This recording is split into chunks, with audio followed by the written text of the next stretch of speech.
I forgot that the Tim Burton movie ends with Abraham Lincoln. Did you see that picture?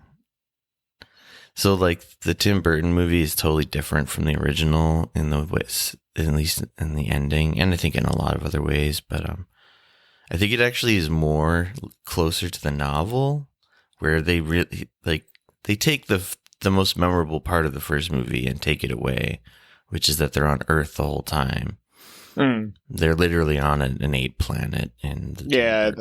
That's different. And that's because it followed the novel. That's what you just said, though. Yeah, but when Mark Wahlberg comes back, he's like in Washington D.C. and he sees the fucking Lincoln Memorial, and it's got a fucking ape face. It looks everything else like Lincoln, except it's just got like an ape brow and nose, but like same beard and hair.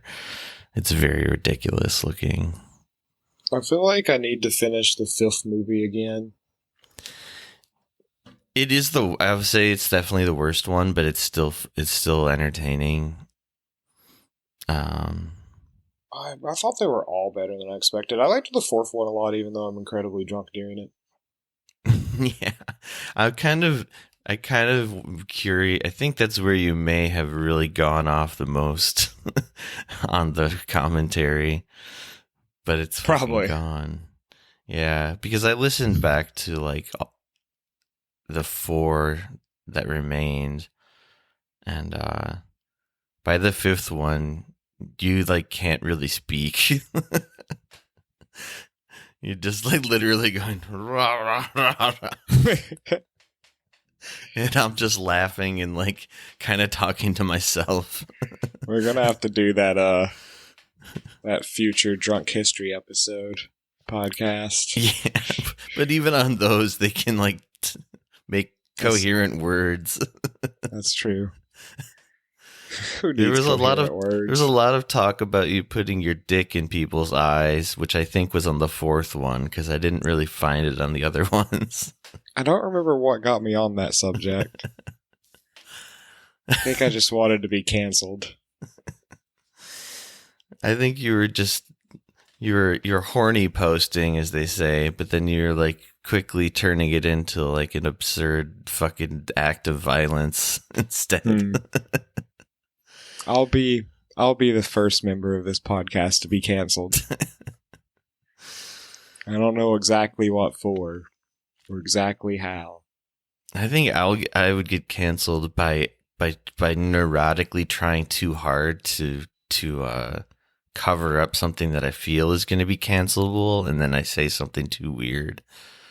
Yeah, like, that's what then I'll do something blatantly wrong. And yeah, you'll just be like, beep. Like, make it simple to the point. I'm like, hemming and hawing, and fucking still canceled. I wish we were popular enough to get canceled. Yeah. It's just how I wish we could get sued. I guess I'd rather get canceled than sued. It's really hard for me to decide on that one. If it was like a really high profile lawsuit that didn't totally, because I mean the thing is we have no money. Yeah. So it'd be kind of just like, I feel like any high profile lawsuit would just ruin me as a person. But I think like if we were kind of in the right, you know what I mean?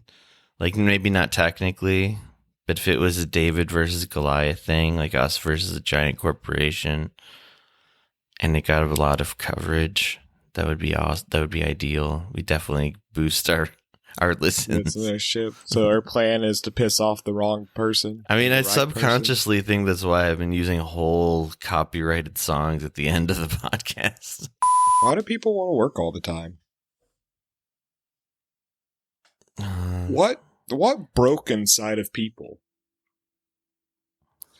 to make them want to work all the time? I guess it's just it's a long tradition of everyone having to work for the most part. But all the time? Pretty much. I mean, people did work way harder than almost anyone does nowadays, except for, well, that's not true. I guess I mean first world people. Yeah. Global North, whatever the fuck. Yeah, I get it. Like, we're not like farming from sunrise to sunset and whatever. Sometimes it seems like it'd be nice to have your own farm, though. It's a lot of hard work, man. That's true.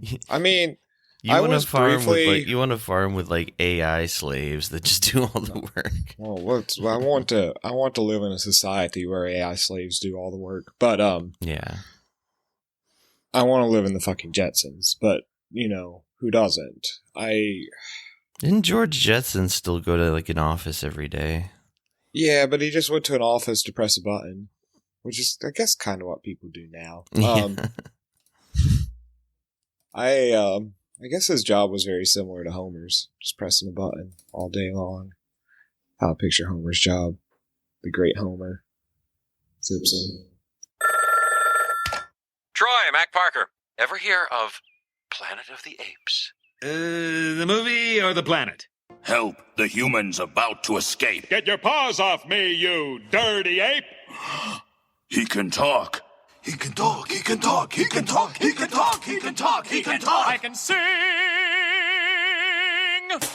Ooh, help me, Dr. Zaius. Dr. Zaius, Dr. Zaius. Dr. Zaius, Dr. Zaius. Dr. Zaius, Dr. Zaius. Oh, Dr. Zaius. Dr. Zaius, Dr. Zaius. What's wrong with me? I think you're crazy. Want a second opinion? You're also lazy. Dr. Zaius, Dr. Zaius. Dr. Zaius, Dr. Zaius.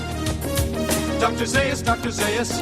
Oh, Dr. Zaius. Dr. Zaius, Dr. Zaius. Can I play the piano anymore? Of course you can. Well, I couldn't before.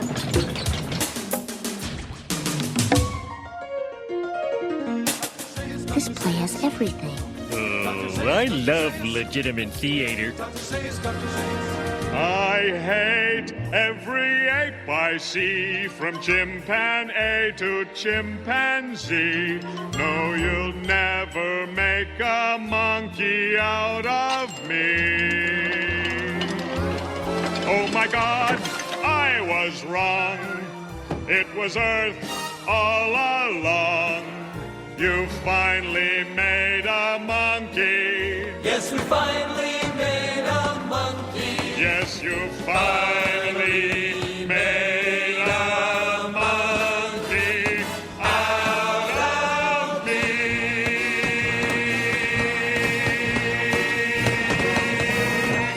I love you, Dr. Zaius.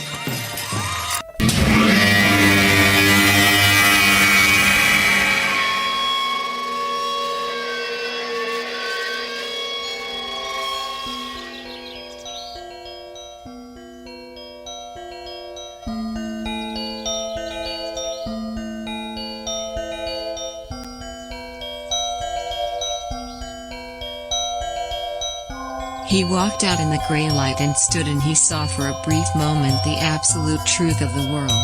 The cold, relentless circling of the intestate earth. Darkness implacable. The blind dogs of the sun in their running. The crushing black vacuum of the universe.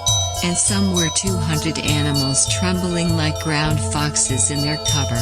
Borrowed time and borrowed world and borrowed eyes with which to sorrow it.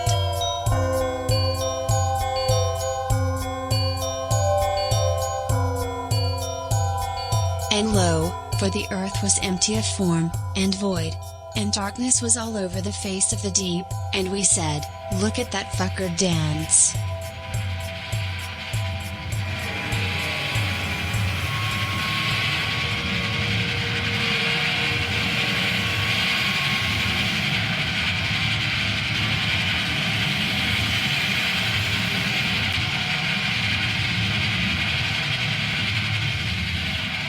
Welcome to Heat Death of the Universe, a podcast for hominids of all kinds. All the great apes, including us, the greatest apes of all. But no goddamn blobfish or anglerfish for that matter. Not invited. I'll wait for them to turn this off. Okay, it's probably off. It is July 6th, 2021, year of our Lord Zeus.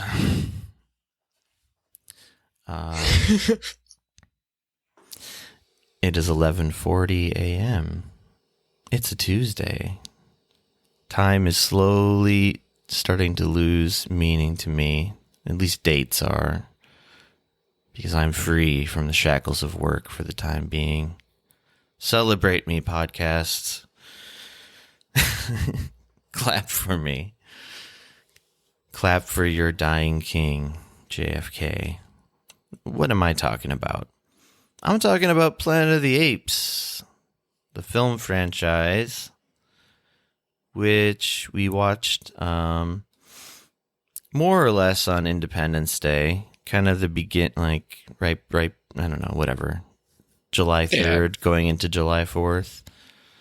It was a prolonged affair. We did watch them back to back, but maybe a few more breaks in between than we normally do with these intentionally, sometimes painful movie marathons. This one might have been the least painful for me, to be honest. Yeah, I think spacing it out helped for one thing. Also, intoxication. Spacing it out. Pretty loosey-goosey. The movies weren't terrible. Oh yeah, none of the movies were like painful to get through. It'll almost be like a game. Like, can we find something worse than the Transformers films to watch all in one go? I'm sure we could, but I guess we'll probably try to stay away from whatever that is. The DC Universe films. I think even that would be way more entertaining than those fucking Transformers movies. That's probably true. They left a fucking bad taste in my mouth. But yeah, so we did it again. This is the fourth time we've done a big. I guess this is technically a U.S. franchise. Anyway, people know Planet of the Apes, but I think most people don't really know the sequels. I didn't really know much about the sequels at all. In fact, I had never seen any of these movies, including the original. But Jason, you had a bit of a different experience growing up with these. Bits and pieces growing up. I don't think I'd ever really watched them though until the other night. Except for you probably saw the first one. Yeah, but I mean with adult brain. Oh, okay. You're right. Single digit ages. Kid brain processes movies differently. At least I did. I'm sure there's some kids out there who process everything just like adults do. So you must have had I don't know, fondish memories of watching the first one at least, right? Yeah, no, I liked them all growing up. I thought they were cool. Just about anything science fiction-y and imaginative was cool to me as a kid. And kind of as an adult too, come to think of it. So these movies have pretty some obvious, some less obvious connections to real world socio-political realities, I guess. They're darker than I remember them being, by the way. Yeah, all of them are really dark. Yeah, none of them end in a triumphant, they all feel have good ways. Sad endings. None of them, right? None of them. Yeah. I mean, Caesar dies in the fifth one. Actually, the fifth one is probably the only one that does try in any way to end on a sort of uplifting note, but it's still not really. Well, they're being made at a time when our nation is reeling from the deaths of John F. Kennedy and Martin Luther King. Yeah. The Cold War hangs overhead. Yeah, as you can see, a lot of the specific social unrest at the time, definitely reflected in in these films. I mean, it's almost.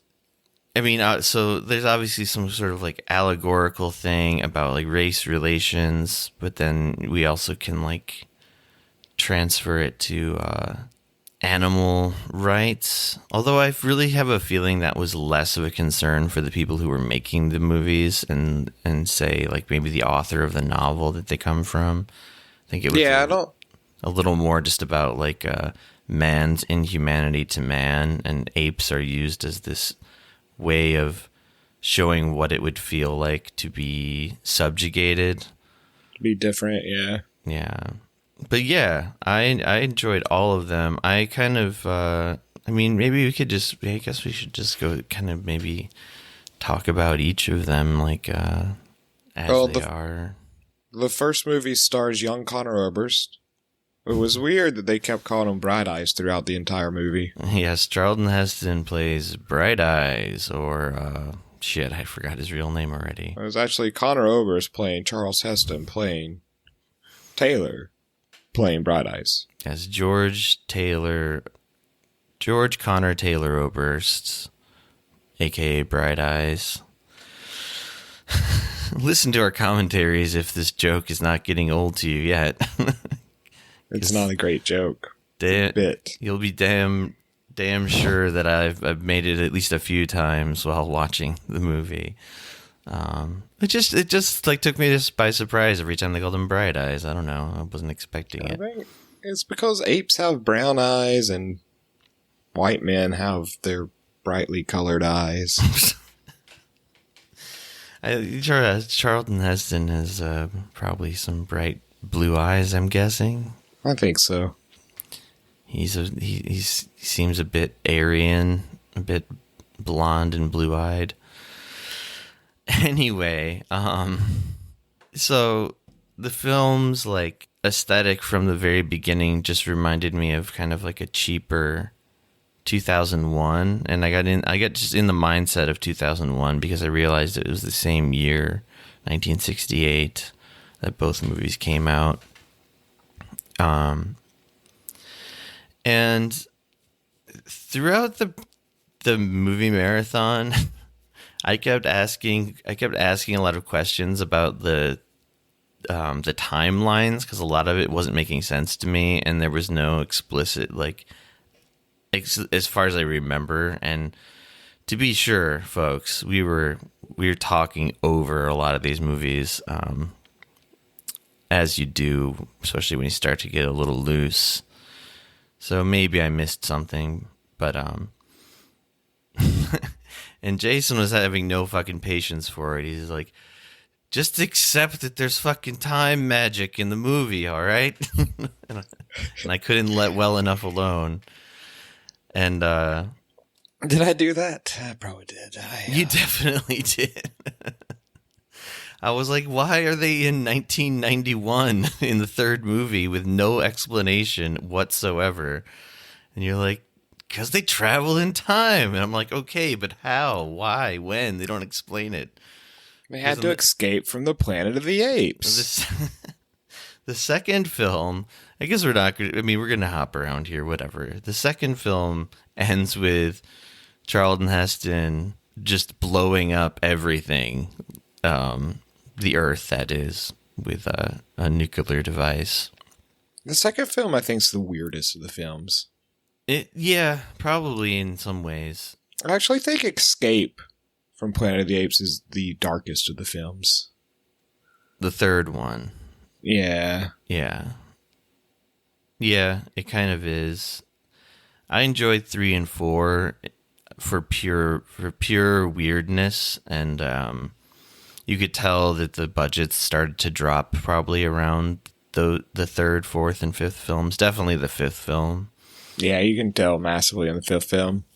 But they still had like this early 70s aesthetic that I kept thinking of Kubrick, which is what I wasn't expecting to, but like the third and fourth films both had, especially the fourth one, I think, the prison one, the one that mostly takes place in a ape slave prison. So many shots just reminded me of like A Clockwork Orange or something. Anyway, I did find an article that explains or tries to explain the continuity and the timeline of Planet of the Apes, and it did answer my question. So basically, and I guess this is all just inferred, but like I don't think it's really said in the movie. But they do obviously travel backwards in time, but the way that there is time travel actually in like almost in the first movie too. Yeah, because they aren't literally floating around in space for 2,000 years. It's just a matter of perspective from what is it called? It's it's a real phenomenon that would happen in physics. It's when you're traveling at light speed. Right. I can't think of the name of it. I know what it is. For a current example of it, it's like a lot of the shit that happens in like Interstellar.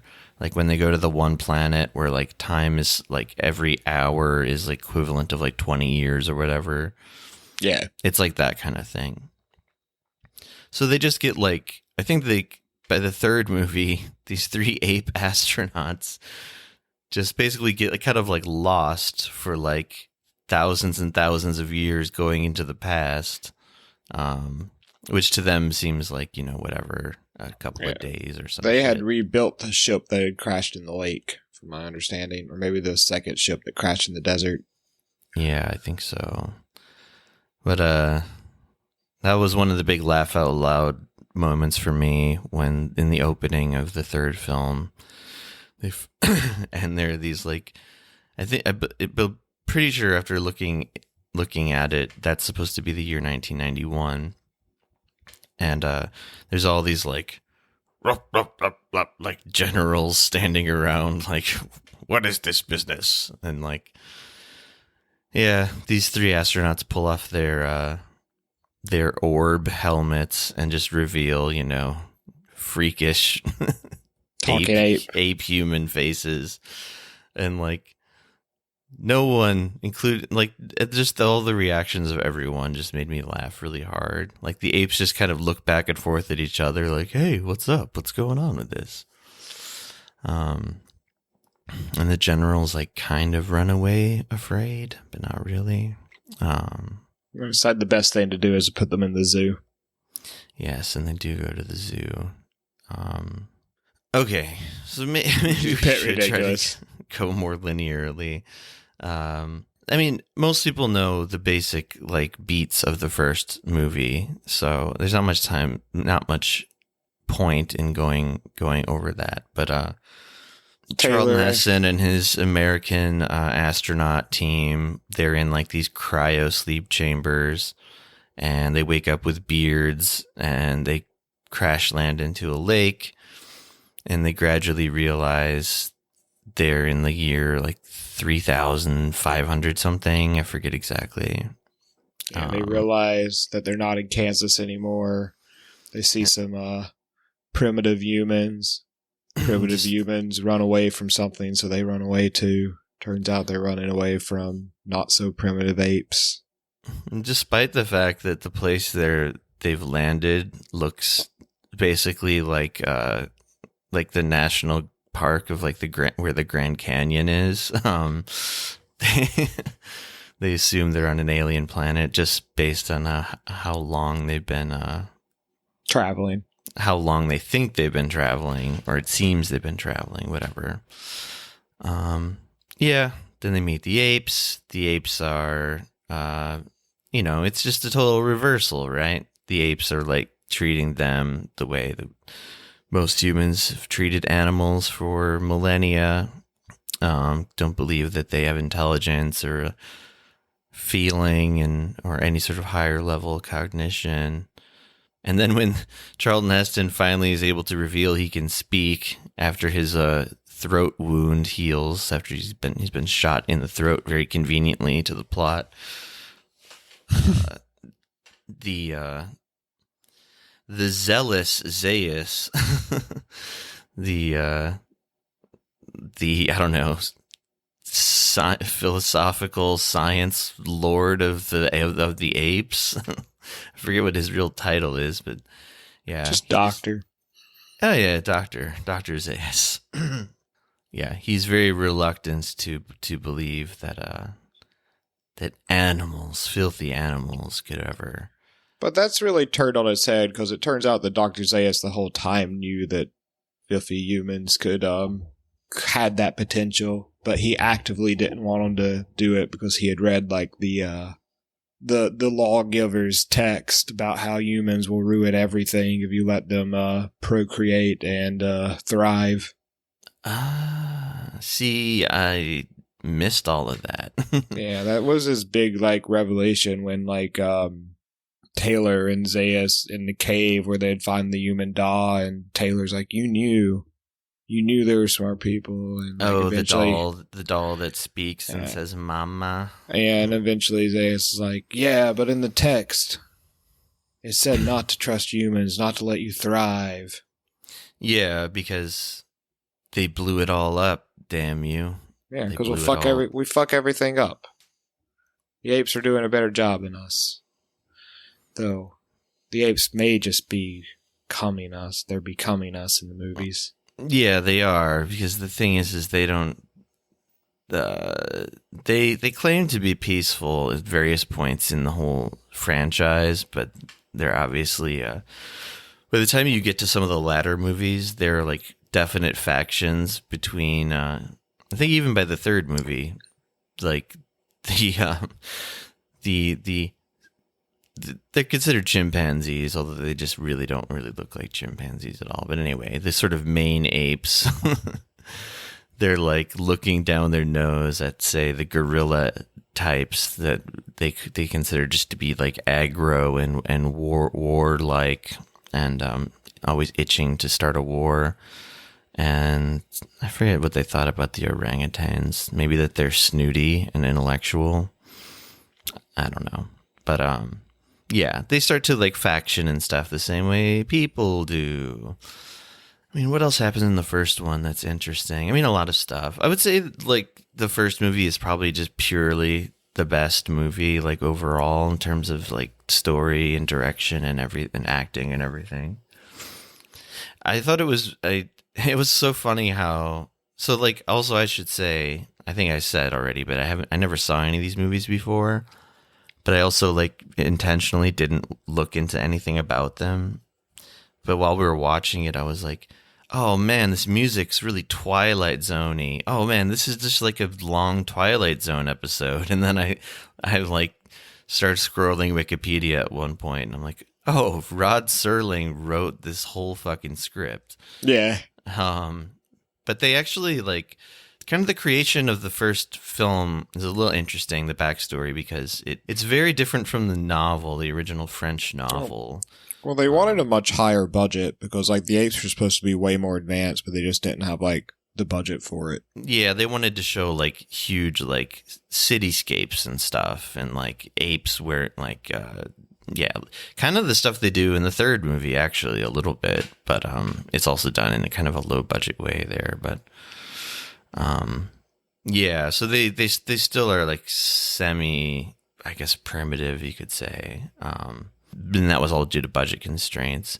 But it was Rod Serling who came up with the most famous aspect of the whole film, which is the ending of spoiler alert, having been on Earth the whole time and realizing that humanity was the one who ruined everything, which led to this insane ape society. But that was all Rod Serling's idea, which makes total sense considering the formula of Twilight Zone, which is all about just a twist ending, you know. But props to Rod Serling. I'm a fan of Rod Serling. I like Twilight Zone. Yeah, I'm a fan too. Although they had another guy, probably just a kind of more run of the mill, like a script doctor, like changed up his Serling script. I guess what they changed was the stuff to just make it lower budget.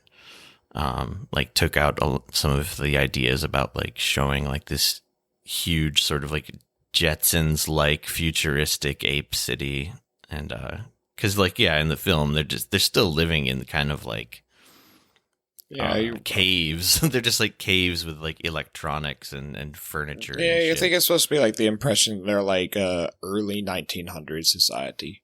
But I think like the book and what Sterling originally wanted it would be like a more advanced society than current humanity. Yeah, like Ape Runner. Yeah. I just said Ape Runner. Jesus Christ. I wasn't going to comment on it. Yes, all the people that comment. But at least you didn't say Banana Runner. Yes, thank God. And yeah, I don't know. I don't know what else there's really to say about the first one that isn't just kind of super obvious already. I mean, yeah, everybody knows the ending. If you don't, I don't know. I don't know how to help you. I don't know why you're listening to this episode. So then the second film, Beneath the Planet of the Apes, it uses a device that they use, I think, in maybe almost all the movies, where they just take footage from the previous movie or movies and put it into like sort of like a previously on Planet of the Apes. But yeah, they show some of the old original footage from the first movie with Charlton Heston and the love interest, whose name I forgot. Amanda Harrison. Yeah, Nova I was in the going to movie. ask you to remember. Nova, yeah, the silent, beautiful fashion model who's a feral human. She's not even a fashion model. I just kept calling her that because that's just what she looked like. Sure. But against what you remembered as a kid, Charlton Heston doesn't really have much of a role in any of the movies after the first one. Although he is briefly in this second movie in the beginning, mostly through flashback stuff, just for like the first couple minutes. But he doesn't show up again until the end. It follows a different astronaut this time. Oh, here's something I didn't know, and it's got a citation on Wikipedia, so I'm gonna go with it as being true. Charlton Heston was uninterested in a sequel, but agreed to shoot a few scenes if his character was killed off and his salary was donated to charity. I wonder what kind of charity. Anyway, the NRA, Young Boys Club of Guns. I don't really know very much about Charlton Heston beyond what a lot of people that our age generally know about him, which is just that he was like a big proponent of the NRA when we were growing up. I don't know how much when he got involved with all that, to be honest. But yeah, I don't know if he was always a conservative troll. I mean, the fact that he said like, kill my character off and donate my salary to charity, that sounds like some real lib virtue signaling, if you ask me. Yeah, but conservatives love charity too, because they would prefer to have like the only way rich people give up their money is by their choice. Yeah, that's a fair point. That's true. Yeah. So sorry. Who's the new leading man in the second movie? Michael. I don't think his name was Michael. Actually, I don't remember his name, and I feel like that's a tragedy. But he's basically he's a carbon copy of Taylor. His name is Brent. He's played by James Franciscus. They're basically the same character, except James Franciscus is a much prettier, handsomer version of Charlton Heston. That's true. A little more ripped too. On the commentaries, you'll hear us go off about male beauty standards for a bit. Beauty standards, ridiculous. It's hard to be that buff. Yeah. Sorry, I'm just thinking about the commentary, some of the commentary stuff. Something I learned from Jason was that if you just starve yourself enough, you can get that 6-pack. You don't. Yeah, it's all a body fat percentage. It's more to do with your body fat than your muscle mass. Don't need those crunches, really. Nope. So it's almost like Christian Bale's character in American Psycho was wasting his time with 3,000 crunches a day or whatever he does in that movie. In any case, yeah, he should have just been doing what he was doing in The Machinist or the. Yes, starving himself to the point of insanity. What a wacky guy that guy is.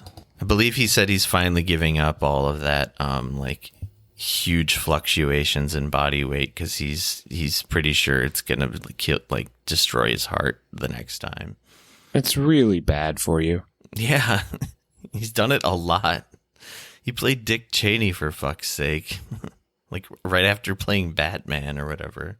Oh, I forgot about that actually. Did you see that one? Here we go on fucking it's tangent time, just like the commentaries. I did not see it. I remember it though coming out. Just never got around to watching it. Yeah. So in the second movie, the big reveal is, well, after Brent he meets the apes and realizes humans are being subjugated by them. He meets fashion model. They travel about. He meets the good apes. I guess like kind of the main characters of this series. Dr. Zira and is that her name? Yeah. And Cornelius. At least they're the main characters of the first 3 movies, and their son is the main character of the other movies. Yeah, their son famous to contemporary audiences because he's Caesar, the main character of the reboots. So they tell Brent to get out while he can and help him along his way. And Brent, I don't know, rides off on a horse or some bullshit. And they end up like in an underground tunnel, and that's where he realizes that it's New York, that he's in a subway station. Then they meet the Star Trek antagonists, basically. Yeah, they figure out why Taylor disappeared and like the really bad special effect lightning and fire.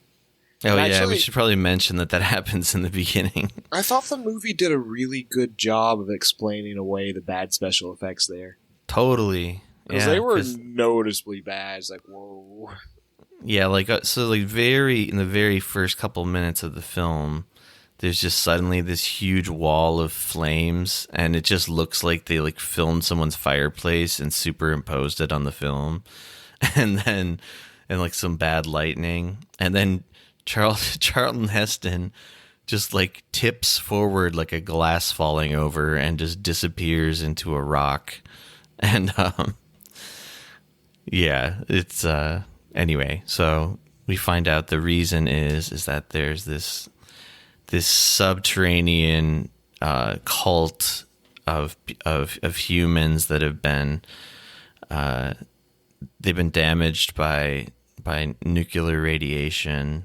Although it as far as I know, I didn't see any explanation for how, unless they're just passing on their genetic, like they're passing on their on the damage they received from the nuclear radiation, like genetically.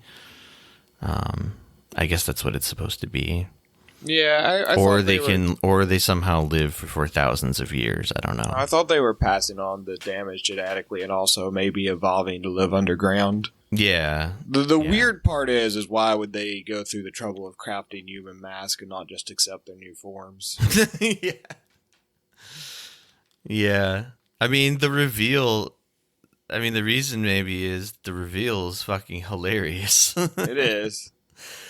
Yeah, they just rip off these like really, cheap like human masks and reveal that they're just the same looking human but with like kind of like veiny paint over their face. But anyway, we're missing the what is it? The forest for the trees, because the big thing is that these people can speak telepathically and they can move things telekinetically, and at one point they force our hero Brent to just start like drowning Nova, his beautiful sidekick, in this weird bird bath that for some reason is down there. And she isn't killed, but then later they make him do the same thing, except they like it becomes this like psychosexual thing where they're like, we're not going to hurt her, you're going to hurt her, and they make him like make out with her while he's strangling her, which is really, I was kind of shocked. For my 1970 sensibilities were shocked. There were no sensibilities in the 70s. Should never be shocked by what happens in 70s movies. In the original version, there's like, I mean, it's just like really tame but even by today's standards, you couldn't have like any sort of nudity whatsoever in a movie that wasn't at least, I don't know what, like PG-13. Yeah. But the rating system back then was very different. There was G and there was R. That was it. There's nothing in between. And yeah, because there is a skinny dipping scene early on in the first movie. And the whole point of it just seems to be that the apes steal their astronaut clothes almost like a fucking prank at a summer camp. But the whole point, I looked back in retrospect, it was like just so they had to wear the kind of like loincloths so they looked more primitive, I guess. It was all just in service of the script, of the plot. Anyway, this beneath the Planet of the Apes. We are literally beneath the Planet of the Apes at this point in the film, and we basically stay there for the rest of the movie. And there's just a lot of, I don't know, what even happens? I mean, you just find out what survived of mankind has been forced or has sequestered themselves underground. They worship the nuclear bomb. Yes, they literally have a nuclear missile, a golden nuclear missile that they worship, and they have a church organ somehow down in there. They kind of worship the evil that humanity brought upon the world. But they call it I wish I wrote down the exact words. It was like, I don't know, something like a beautiful instrument of peace. Yeah. Is what they refer to the nuclear bomb as. Yeah, they keep referring to like all the violent things they do as like, stop hitting yourself. Stop hitting yourself. You're doing this to yourself. We're not making you do this. This is peace. It's like they're like inflicting violence and they just keep saying it's peace. Anyway, that was some of the funniest shit of the entire series, in my opinion, was when it showed their like full on worship service of the bomb. Yeah, I think it's singing hymnals and shit. The weirdest part of the series. It actually made me, I think we both thought about it, but it made me think of that fucking movie, No Fighting in the War Room movie. Oh, Dr. Strangelove, yeah. Sorry, I lost the fucking name of it. Another Kubrick movie. Yeah. I wonder what Kubrick thought of Planet of the Apes. Probably didn't hate them. At least maybe the first one, I don't know. He's like slaving away on 2001, his like fucking magnum opus, this like heady philosophical space movie. And then like Planet of the Apes comes along and just fucking takes all the money. Because the first movie was hugely successful, obviously. I mean, it probably wouldn't have gotten all these sequels otherwise. But yeah, I think I read somewhere headier than a lot of drivel that's made these days. It's true. I remember even when we were doing the commentaries, I was just imagining being the average moviegoer in 1968, and you're like standing in front of the cinema and you're looking at like back and forth at like a poster of 2001 and one of Planet of the Apes. And you're like, this one has a pretty girl on the poster and apes. This one, I don't know what this is. What is this baby in space? Like, or whatever. I don't know what poster it would have been in 2001, but anyway, that tickled me a little bit. But then, yeah, as we already said, so then Charlton Heston does reemerge in the very, very last, not even the full third act of the movie probably, but just the end of it, right? Something like that. Yeah.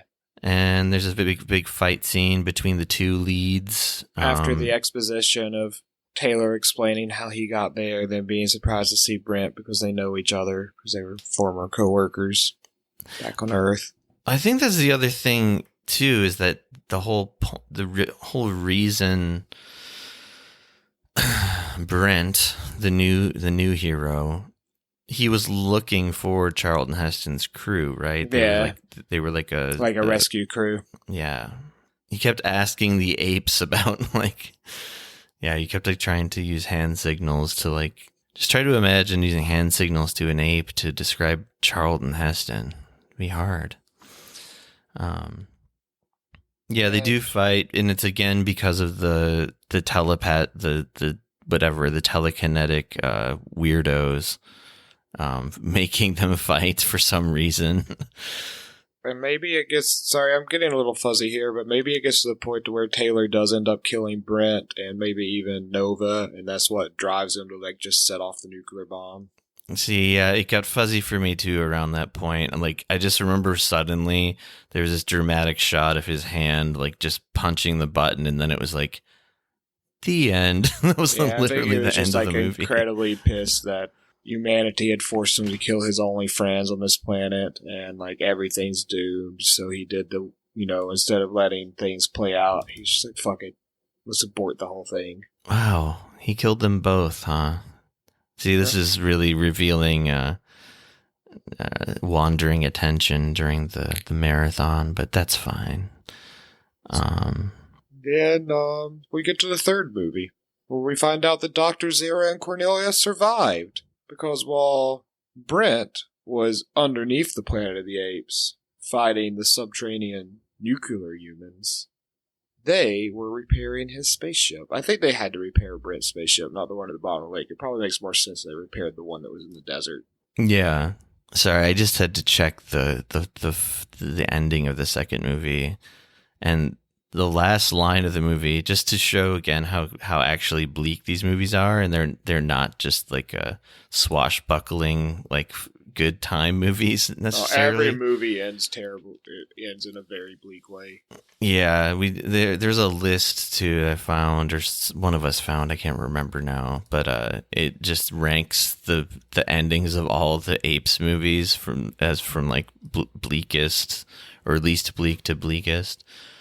But the voiceover narration, the last thing you hear before you, or I guess maybe right after he blows up everything, is in one of the countless billions of galaxies in the universe lies a medium-sized star, and one of its satellites, a green and insignificant planet, is now dead.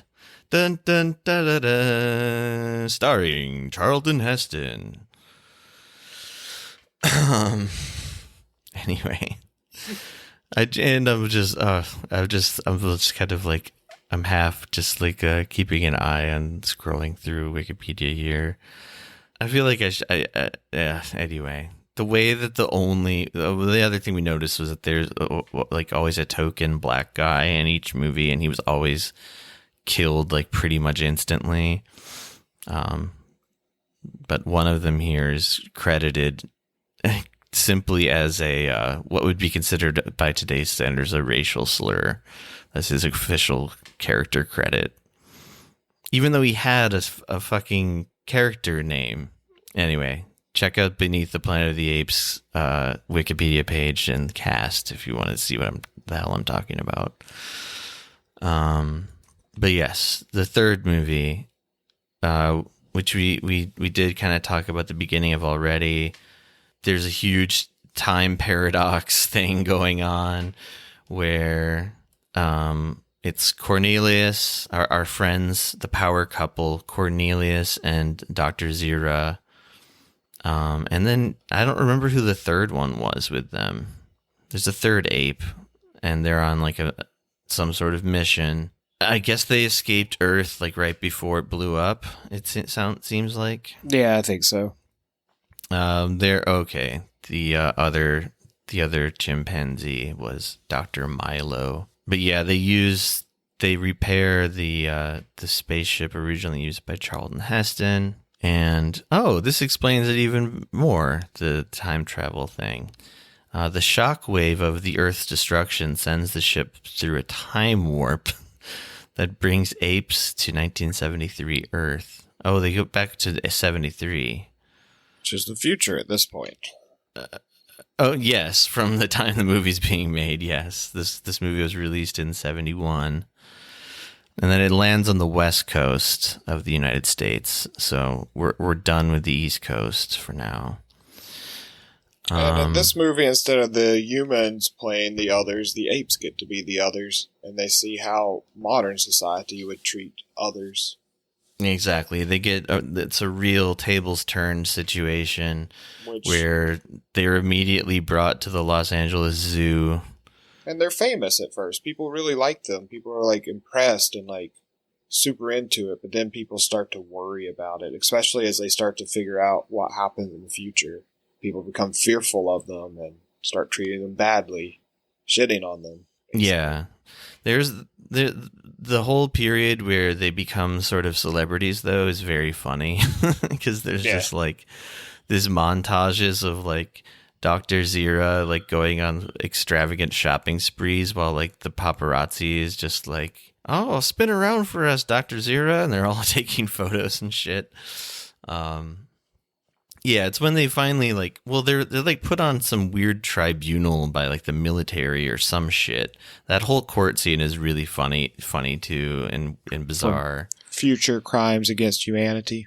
Yeah, but that's when they reveal that they can talk, and they're also like very sort of like witty and sort of like sassing back to these like generals and shit. But there's for some reason like an audience of just the normal public sitting there watching this like secret military tribunal. Maybe I'm just not remembering it right, but I mean, anyway, it was just one of those funny, like ridiculous, it's a movie type things that made me laugh a lot. But in a fun way, not in like, oh, this is fucking stupid, but just like, this is just hilarious. That's also when she reveals the thing about like, don't confuse us with gorillas or orangutans. Those, and like, yeah, they reveal the kind of like the factions amongst the great apes, but they're real hypocrites too, because they're also like, she's like, when I used to dissect, I mean, study humans, which comes back later in the movie. They're like, what word were you about to say there, ma'am? She's like, and it's so clearly dissect. She's like, anyway, what was I going to say? Oh, they get on their high horse about how humans are primitive and they kill each other and stuff. And it's like, the fucking apes are like killing each other. And I mean, I guess maybe not as much at that point, but whatever. Yeah. So they become celebrities, and, who is this? Like, this is where it really started to like lose, not the plot, but lose just sight of like who the fuck people were. The guy who looks like a 007 type agent. I'm trying to remember what. Okay, he's the president's science advisor, Dr. Otto Hauslein. And he's the one who discovers that Dr. Zira is pregnant. So he starts to fear for the future of the human race. But he's just like, he's not just outright trying to like destroy these celebrity apes. Like, he wants to more subtly just like kill the child. So he's like, Dr. Zira also develops a very, a strong taste for alcohol by this point in the movie. I'm pretty sure there's some scene where she's like wasted, which is something funny to see. Some kind of not so super realistic ape makeup actor, wearing actor, like also acting drunk. But anyway, he like tries to like get her to he's saying that he just wants to know like what happens in the future, like how does humanity fall, like so they can like avoid it in the future. But what he really, I think, is trying to do is give a reason as to why like they should be locked up or maybe killed. Well, yeah, I mean, because him, like most of humanity, refused to accept that humans are the reason that humans die off in the future, that it has nothing to do with the apes. Yeah. But the apes being there, it's much easier to point fingers and be like it's their fault. So everyone wants to start blaming them for the downfall of humanity. Right. And there's a whole weird scene where he gives her a truth serum, and she confesses all this stuff about like all the kind of horrible things she did to humans as a doctor in the year 3000, whatever the fuck. And so I think that he uses that against Zira and I guess against Cornelius, maybe by proxy or something too. Yeah, against all of them. And then I guess the whole rest of the movie from there is just the couple trying to save their unborn child and like running away, which actually frankly starts to get boring. Like the last third of the third movie is kind of dull in my opinion. Really? Because they get shot at the end. Well, that part, but everything leading up to that is like it's 1970s like kind of slow paced action sequences that where nothing really happens. I don't know. That's just my gut feeling about it. I was kind of like, all right, I was doing the like hurry up motion with my hands. Like, come on, we know where this is going. Just get to the climax. Although that's one thing, like, these movies are all a blessed hour and a half, like a 90-ish minutes each. Like movies should except be. The first one, but yeah. So unlike modern movies, as we all know, now have to be like at least 2 hours 20 minutes to count as a movie. It seems like, with few exceptions. I wonder if that Nicolas Cage Pig movie is going to be a solid 90. I could see a movie like that being in going back to the bygone era of the 90-minute movie. So anyways, we get to the end of this third movie, and they die. All the apes die. But the baby is saved by a kindly circus guy. And the baby is going to be raised by this circus guy. I don't think they ever really reveal how the hell this baby lives, because there's this, like, really overdue... What happens? There's a circus guy whose name I can't... He, like, runs a circus. He ends up saving and raising the baby ape. No, I'm saying before that happens, the bad guys, the government agents, fire about 80 rounds into this child that's wrapped in a blanket. And it's never, like, revealed that it was, like, a decoy or something. And we see Zira, the mother, just toss it over into the river or whatever the fuck. I mean, I guess we're just supposed to believe that it was wounded, but not fatally. I think so.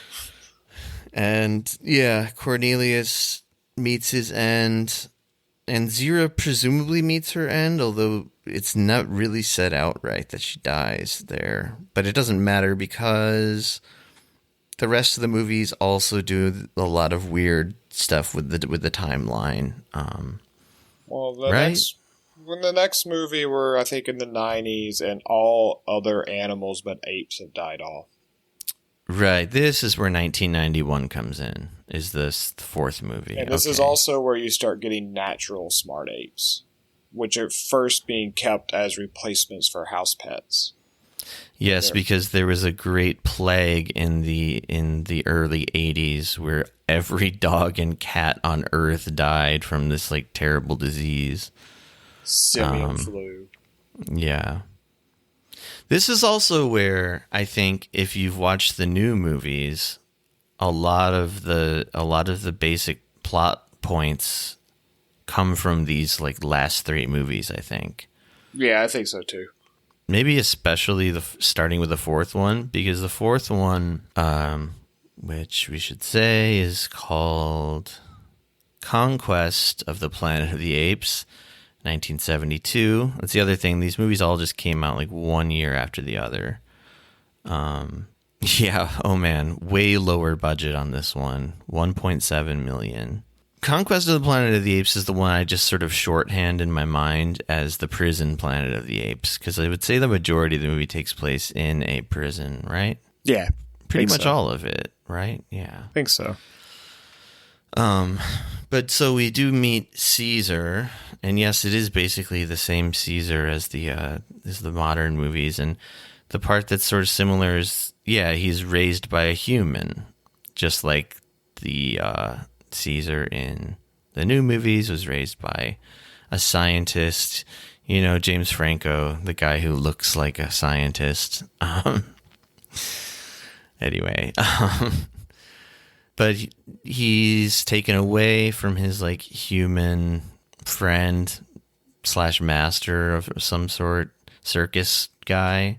I don't really remember why, but anyway, he's sent into this ape prison where there are gorillas and chimpanzees, and they are like separate like prison gangs. They literally wear like different colored jumpsuits, and it's not really like, it's not a prison in the sense of like it being like punitive. It's more like a re-education camp, right? I mean, they're basically I mean, it's just like humans keeping apes in control.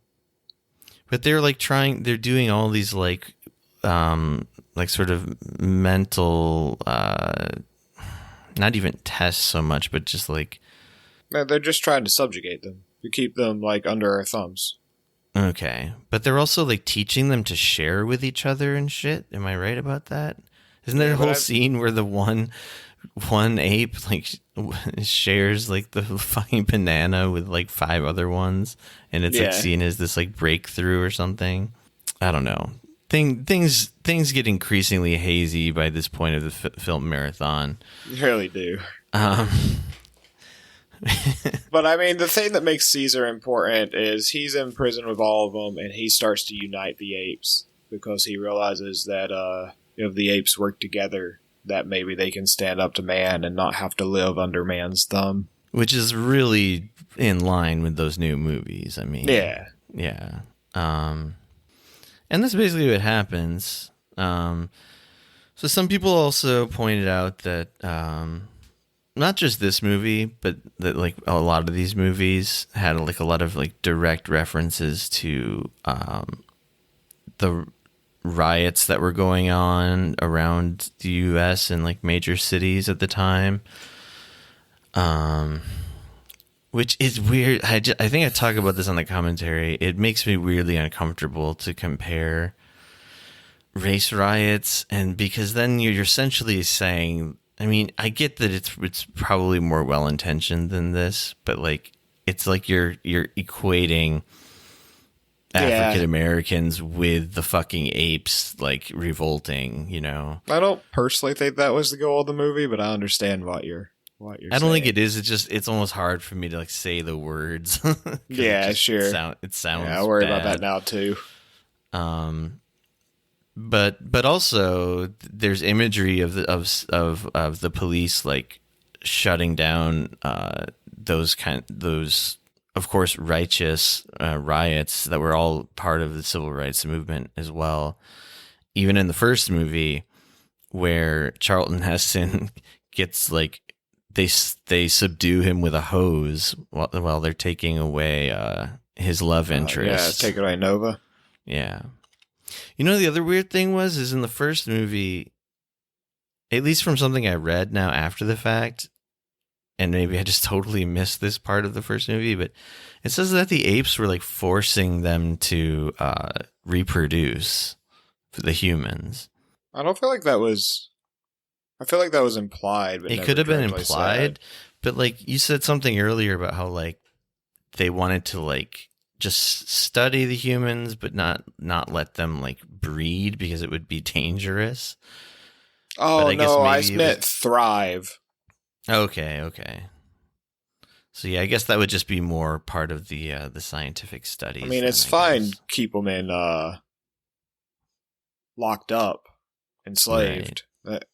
the thing that the book said was you can't let them multiply and thrive and have their own cities anymore because they will ruin everything like they did in the past. So this fourth movie, Conquest, it's probably its most like, I liked this movie. I liked this one. I thought it was good. I thought it had a weird feeling. This is the one that was making me think of like A Clockwork Orange, especially because it had a lot of the like, re-education is not the right word. What am I trying to think of here?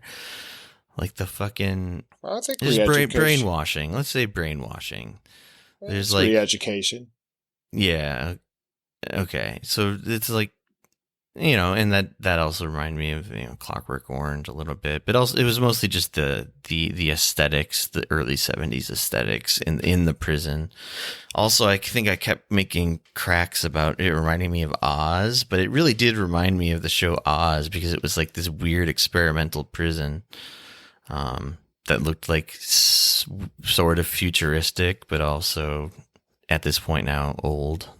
Anyway, like there's not a whole lot to the plot of this one. It's basically what you said. Like Caesar is brought into this prison population, and there's just a big like revolt against. And he's a leader. The humans. He figures out how to unite the apes, and he doesn't want to be subjugated. He wants freedom. Right. And what's the grim ending for this one? The grim ending for this one is humanity they destroys itself. They rank the ending of this one as the third most bleak of them all, and that's including the new movies as well, and the fucking Tim Burton one. Yeah, it says here things got really disturbing with Conquest of the Planet of the Apes. The sequel, where the franchise is already thinly veiled racial metaphors shifted from subtext to full text. The film's original ending, where Caesar essentially declares war on humanity and then watches silently as his followers murder their former overlord in cold blood, was so grim, even by the standards of the mega grim Planet of the Apes, that it was changed in post-production so that the Overlord was spared and Caesar offered a marginally less terrifying final speech about the birth of the Planet of the Apes. But even the compromised version is very intense. And they should have kept that original version. I think they should have kept the original ending. Yeah. They actually rank the second film as having the bleakest ending, which I guess makes sense considering just everything is just the world is blown up literally. And the fifth movie, I'm very, very, I don't remember anything about the fifth movie. You don't say. It's like I wasn't even there for it. You were only asleep for like the last half of it. Yeah. No, actually more. I think in the fifth movie, I think the humans have a disease where they're like devolving as the apes are getting stronger. See, the thing is I watched this whole movie and I'm rusty on the details. I gotta just literally look at the synopsis right now because I mean the fifth movie begins with a sort of flash forward to where the main action is going to be in the movie. And Planet of the Apes TV series. Yeah, there's a TV series. Short-lived, 14 episodes. I kind of want to watch it. I'm sure it's terrible. Yeah. I just legally downloaded War for the Planet of the Apes. I think I'm going to watch it later today. I like that one a lot. As I mentioned, I think on the commentary a bit. Okay, so the final film of the original franchise is the fifth and final Battle for the Planet of the Apes. I've seen like conflicting things about the franchise where some sources seem to say that they were planning to have 5 movies and finish it there. But then there's this other article that I can't even... a 6th movie. There's talk about it at one point. Yeah. But there's an article entitled How Battle for Planet of the Apes Ended a Franchise. or maybe that literally just meant how it ended, like The not franchise, necessarily yeah. that it. Yeah. Okay. But it's widely considered to be the worst of the movies. I would agree with that. You can just tell it's so cheaply shot that kind of, even the fourth and third ones where the budget goes down, like it still looked more competent.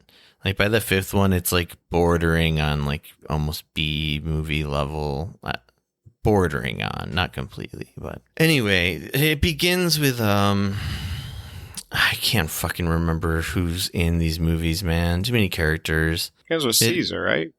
No, it's one of the orangutans. I want to say Dr. Zaius, but that makes no sense in the timeline, right? So, But a Dr. Zaius stand-in. Yeah, it's another. Oh no, it's the lawgiver. Oh right, which was played by John Huston. Which you and I have a completely idiotic, drunk conversation about the Huston family and who they are on the commentary. By the way. Oh, good. Where I'm like, Boardwalk Empire, and I'm just like going around and like referencing any movie I can think of people from the Houston acting dynasty in, and you're just talking about like the TV show Dynasty and the TV show Dallas. Great. I don't remember this conversation, much like I don't remember anything about the movie. That's a sneak peek into these amazing commentaries of ours. Probably the best commentaries you can listen to about Planet of the Apes. And I mean, I mentioned it in the show notes or whatever, but like I completely erased the fourth commentary, which it's hard to say whether we're really losing something worthwhile or not at this point. But I do carry on with this fifth movie commentary for the final half alone, and I'm just fingers crossed hoping it's not unlistenable, but whatever. Doesn't matter. Yeah, I mean, okay, the basic plot of the final one is there are humans involved, and they kind of coexist with the apes at this point. So, yeah, it's told as a flashback to the early 21st century, where we are, sort of. Yes, that's exactly where we are. And, yeah, the lawgiver is telling the story of what we're about to watch to a group of ape children and human children who are like, coexisting peacefully. And they're like sitting around him like the wise old man telling a story.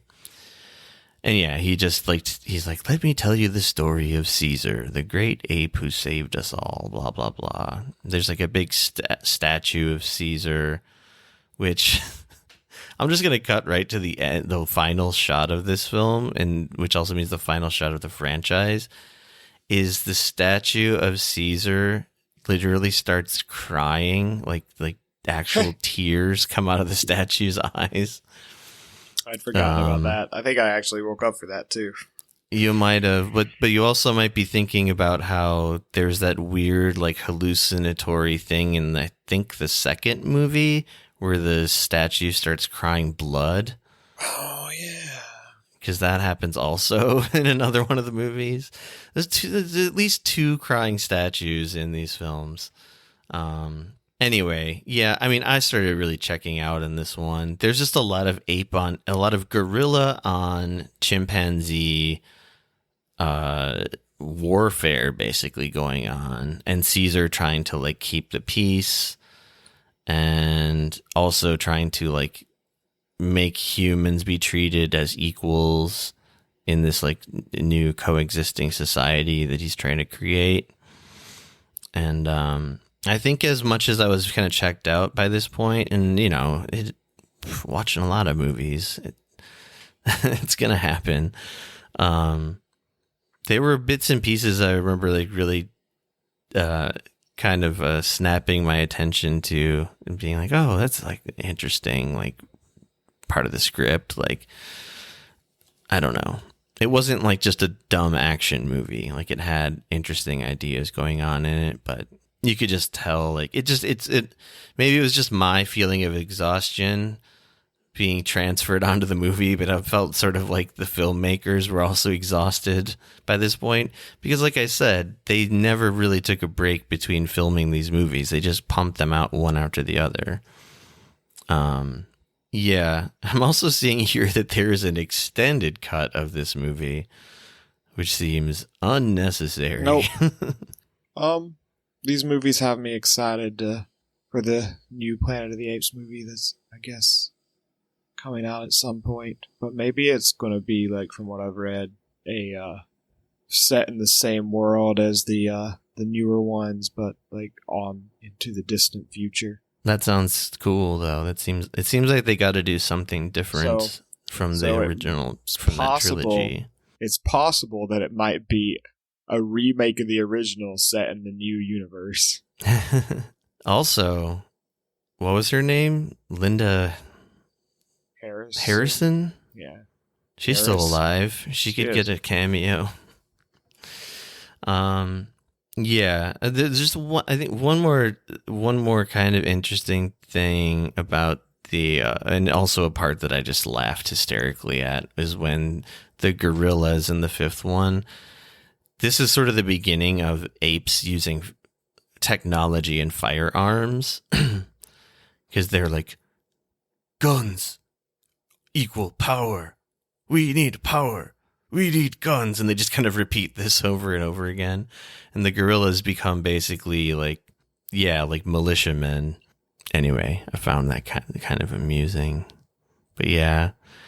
And then the movie tries to end with some hope, which is what this list of like bleak to least bleak things talks about. Okay. I'll just read the ending of the movie and then we'll wrap it up. After the main narrative wraps up, a framed story featuring the fabled lawgiver ape, John Huston, speaks to an audience of both human and ape children, offering the possibility of peace.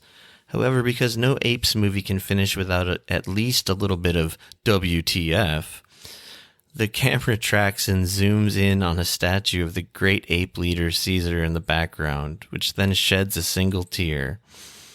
Don't ask me how a statue can cry. Maybe all that damn dirty radiation after the nuclear war? But that image tempers the fleeting optimism with a side note of melancholy.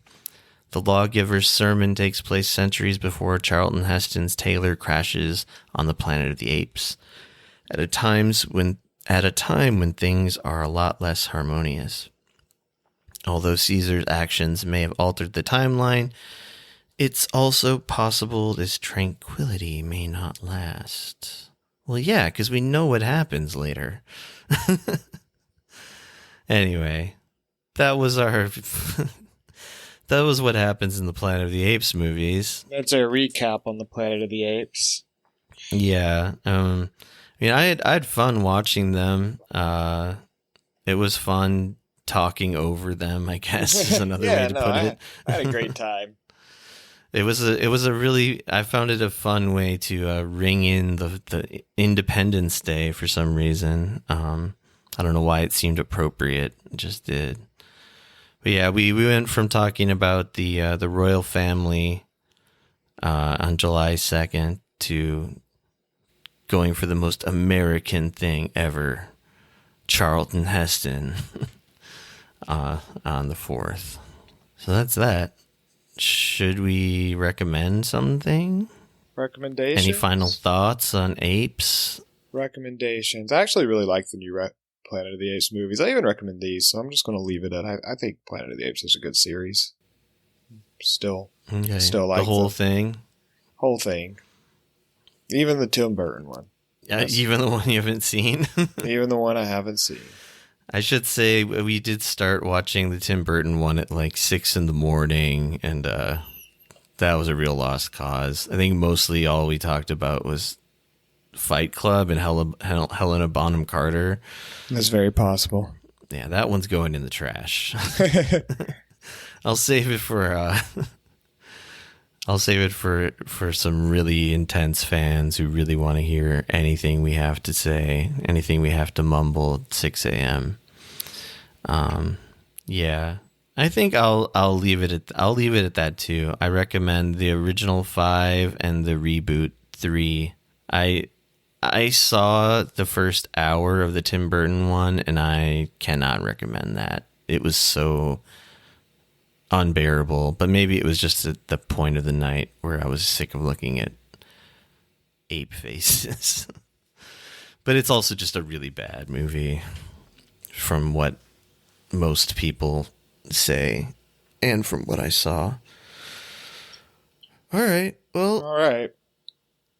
Check us out at www.heatdeathpod.com.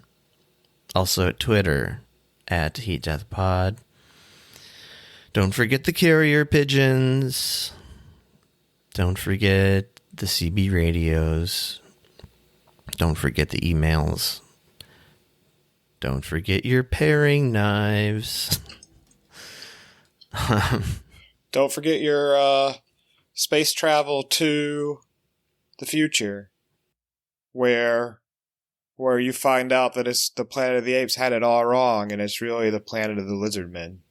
Shoot us some telepathic beams from beneath the Planet of the Apes. I'd like that, as long as you don't make me kill anyone. It'd be cool if you taught me how to unlock my telepathic potential, though. Yeah, if you can send that ability, by all means, please. All right. That's the end of the podcast. All right, bye.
The first voice recording was made in 1860.